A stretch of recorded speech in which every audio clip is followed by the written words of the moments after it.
Hi, my name is Sheldon Strebe. I'm here presenting with Russell Reeder, and we are going to be presenting today on the flood-fill algorithm. We're going to go ahead and start by describing the application of the algorithm, and then we're going to spend a little bit of time describing how the algorithm works, and then we want to also talk about the authors who came up with the different application of the algorithm that we'll be studying today. So we're looking at the flood-fill algorithm. It originated in MS Paint and is used in bitmap coloring software to fill an area bounded by lines with a specific color. There are different forms of this algorithm that use caching or don't use caching. And when you use the cache, if you build the cache as a stack or a queue, that will affect the degree and the direction in which it fills the area. But what we found is really interesting besides that is that it's used in other places like image capturing and recognition, and also in solving mazes for not only the center but the fastest. So what are micromouse competitions? The micromouse competition is where a robot or a mouse is placed in the lower left-hand corner of a maze. The maze is then sectioned off into grids, and each subsection of the grid is assigned an elevation value, which is given based on the distance that the mouse is from the center of the maze.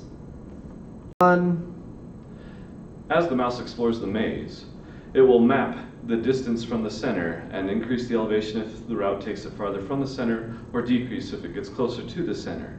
Usually edges and dead ends have higher values, whereas cells with multiple exits will have lower values. Once the mouse has found the center of the maze, it can then try to go back through and map the whole maze to find the most efficient path from start to finish. The mouse uses the flood-fill algorithm to identify walls and dead ends. In turn, once it has identified paths that lead to the center, it will alter the elevation values of each of the cells. The center of the maze has elevation values of 0.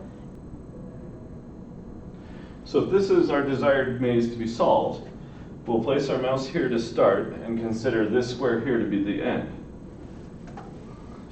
So this here represents the elevation values from the starting position to the center. As the mouse explores, finding walls, it'll designate those with thicker lines, and then it will update the values according to how it moves towards the center. As it goes along its path, it will try to look for alternate routes. In this case, it sees that there's an alternate opening here, but continues this direction, finding that dead end until it works its way into the center. At this point, it could then go back through and try to map out the remainder of the maze, looking for a more efficient path. At present, the current applications are a little bit minimal. However, as time goes on and as the flood-fill algorithm is paired with things such as machine learning and AI, a lot more avenues open up for the uses of this kind of algorithm. Things such as real-time operating systems, improved system-on-a-chip design, even in autonomous cars.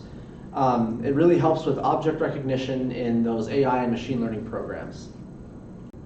In researching this project, we found several papers that were published in notable journals. Some of these include professors such as George Law, who in his PhD studies at Northridge is working on real-time operating systems and system-on-a-chip design. Also, Abu Baker and Ibrahim Ilshamaraka are members of the Department of Electrical and Electronics Engineering at the Technology Petronas in Malaysia. Many of these people are PhD holders as well as advanced course professors working to inspire students on how computers can be used to solve real-world applications.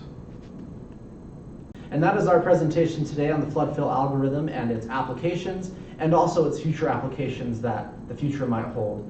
We'd like to thank everyone for attending and viewing our presentation, and wish everyone a happy holidays. Thank you.